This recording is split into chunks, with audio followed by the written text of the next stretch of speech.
been happening there today then, Rob?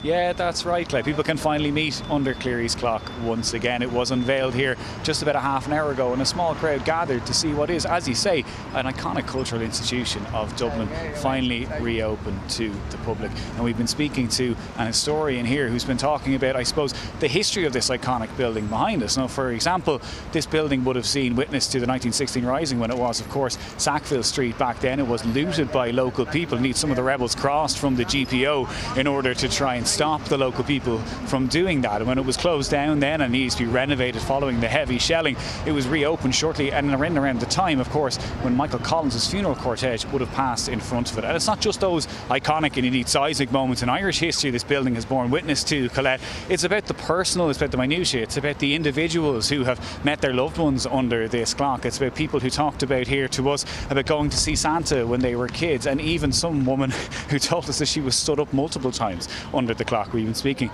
to that historian, Caitlin White, who's been telling us all about the history of this building. It really is. I mean, this is part of the fabric of Dublin life. Everybody has a memory of Clerys, whether it's that they came in on shopping, that they came in to go to the restaurant or the tea rooms.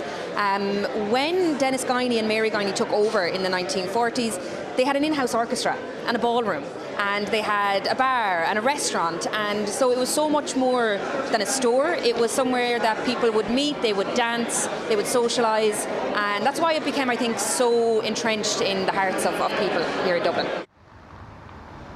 So this building will reopen, as we understand it, a little bit later in the year, but there is now a public exhibition open until the end of January, which details the 170 years of the Clerys building, and that Clerys Archives is open to the public from tomorrow, and people will be able to see for themselves all the history they probably know so much about.